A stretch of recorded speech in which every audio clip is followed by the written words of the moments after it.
Welcome. Today, we're digging into this really provocative essay called Why Only Some Things Matter. And, it puts forward a super challenging theory about what parts of our society are, well, truly set in stone, and which ones aren't. So let's just start with a big question, right? To kind of frame our thinking here. In our modern world, what's really permanent? I mean, what changes are so fundamental that you can't walk them back? So, the text we're looking at makes this incredibly bold central claim. It argues that some of our societal structures, they're absolutely fixed, right up until the moment they completely shatter. It's a pretty wild premise, right? So let's really break down how the author gets there. Okay, so here's our game plan. We're going to look at the author's four main pillars of permanence, one by one. And then, and this is key, we're going to get to that crucial little phrase at the end, the whole until collapse clause. All right, so the author's whole thesis is really built on these four big societal forces. The argument is that these forces are, for all intents and purposes, permanent, at least right now. And, importantly, that they can't just be reformed or reversed through, normal politics. First up, Pillar 1, Population Movements. The core claim here is pretty straightforward. The author says that large-scale migration creates these huge demographic shifts that are basically irreversible. Okay, so the author draws this, well, it's a really direct and provocative parallel. They compare modern migration into Western nations to what they call the movement of barbarian tribes into the Roman Empire. The whole point they're trying to make is that once a new population gets established for a few generations, that's it. The demographic changes become a permanent part of that society's fabric. In this quote, it really gets to the heart of their reasoning. The argument is that after a few generations, that connection to an ancestral homeland just fades. It gets so weak that the whole idea of a mass return migration becomes, completely unrealistic. All right, that brings us to the second pillar of permanence, the welfare state. And this kind of follows logically from the first one, right?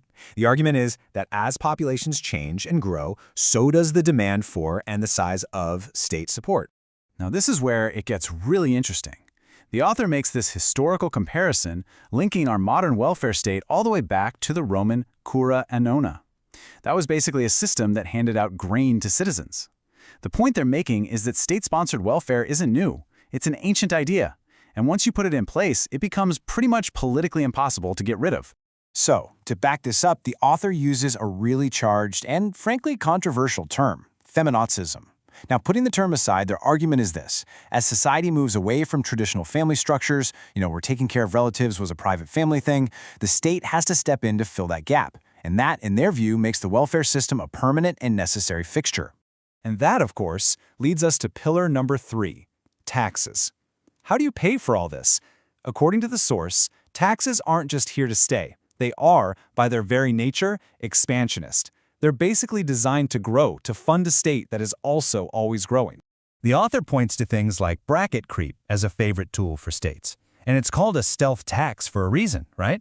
It's where inflation pushes you into a higher tax bracket so you pay more tax, but the government never actually had to pass a new, unpopular tax law. Sneaky, huh? And the history of income tax is presented as the perfect example of this. The text argues that it almost always starts as a tax on just the super wealthy, but then it inevitably expands to cover pretty much everybody. And they use this great example from Australia, where a temporary wartime tax just never went away. Sound familiar? But, to be fair, the author does point out a rare exception. Turns out, all Australian states eventually got rid of their inheritance taxes. So it shows that reversing a tax, well, super uncommon, isn't totally impossible. Okay, so this brings us to the fourth and final pillar, bureaucracy. The argument is simple. To manage a huge welfare state and a tax system that's always growing, what do you need? You need a giant bureaucracy. And once you build that thing, it's basically unstoppable. So according to the source, these bureaucratic structures just kind of feed themselves. They're self-perpetuating. The number of people working in them might go up or down, but the actual departments and agencies, they almost never disappear. They just stick around, getting more and more complex, even if their original mission is long gone. So let's just do a quick recap. We've got these 4 pillars, right?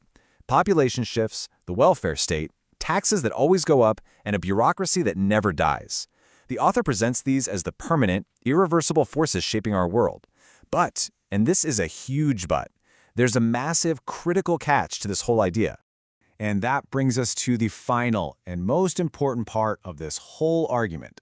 The author's entire thesis hangs on this one little phrase that completely changes what the word permanent even means here. See, the author isn't actually arguing that these things will last forever. Not at all. The real argument is that they are so rigid, so baked into the system, that you can't reform them or get rid of them through normal politics. So the key takeaway here is that their permanence is really defined by their breaking point.